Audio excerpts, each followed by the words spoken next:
On va commencer le meeting pour préparer la saison 2013-2014.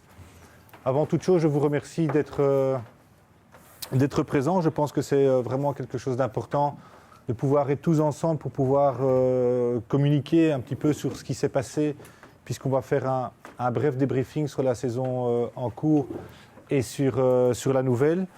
Donc, je pense que c'est vraiment important d'avoir les différentes familles du centre de formation qui sont rassemblées. C'est aussi l'occasion de vous voir, bien sûr, tous ensemble pour pouvoir un petit peu échanger, pour pouvoir faire des choses que vous n'avez pas l'habitude de faire pendant la saison. Ça concerne les éducateurs, ça concerne les préparateurs, spécifiques gardiens de but, les responsables de département. Les objectifs, c'est d'avoir un travail en commun et d'exposer une philosophie qui est claire pour l'ensemble de la saison prochaine. Il y a un cadre de travail qui est défini et puis dans le cadre de travail, ils ont une liberté d'action pour pouvoir développer les entraînements, gérer leurs effectifs. On a commencé un nouveau cycle début de saison, donc l'objectif c'est de travailler dans la continuité. Donc il y a très peu de changements. On a simplement Jorge Veloso qui a été champion de Belgique avec le Standard de Liège qui réintègre le centre de formation et puis Pierre Derbaud-Dranguin qui lui commence une carrière puisqu'il est encore très jeune et c'est quelqu'un qui a beaucoup d'aptitudes.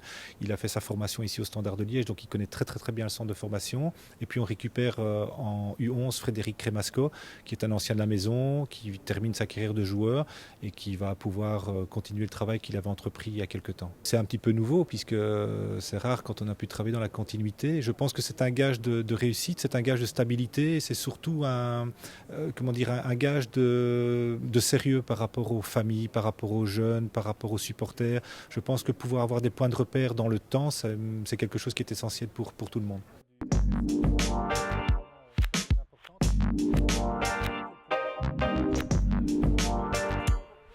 Pour moi, c'est un très grand retour. Donc, je suis déjà très heureux de pouvoir réintégrer le centre de formation. Ça fait 6 ans que j'ai quitté le centre de formation.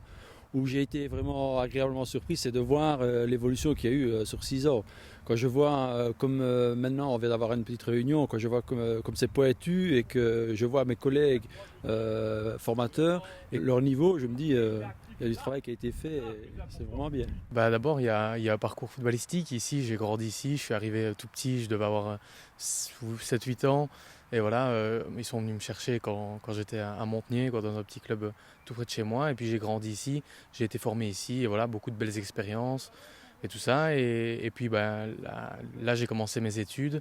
Et ici, je reviens quelques années plus tard, derrière la barrière, de l'autre côté. Les exigences de M. Dessy, c'est justement de pouvoir former un gardien, parce qu'il y a longtemps qu'on n'a plus la chance d'avoir un gardien formé au club. Et pas seulement d'être repris, mais d'être titulaire ici au Standard. Donc notre rôle, à Jean-François, Pierre et moi, c'est justement d'allier toutes nos connaissances et toute notre expérience pour pouvoir essayer d'arriver à former un bon gardien. Je remarque que tout est poussé, on réfléchit à tout. On veut vraiment que tout soit fait pour que le jeune, l'enfant, soit formé dans les meilleures infrastructures et tout ça possible, C'est la grande classe. Je crois que Christophe, il connaît chaque éducateur qu'il y a ici. C'est pas pour rien qu'il les a fait revenir, qu'il a formé une équipe d'éducateurs qui est aussi très familiale. Je pense qu'il n'y a pas eu un seul souci cette année au niveau des éducateurs. Ça prouve quand même qu'on est des gens qui sont très compétents, mais en plus qui aiment bien travailler ensemble.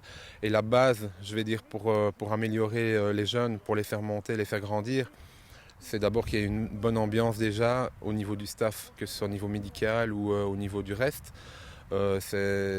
C'est comme ça que ça doit tourner. Et je pense qu'on s'est très bien débrouillé. On a fait beaucoup de fêtes ensemble, toujours sans alcool évidemment. Mais c'était sympa, ouais.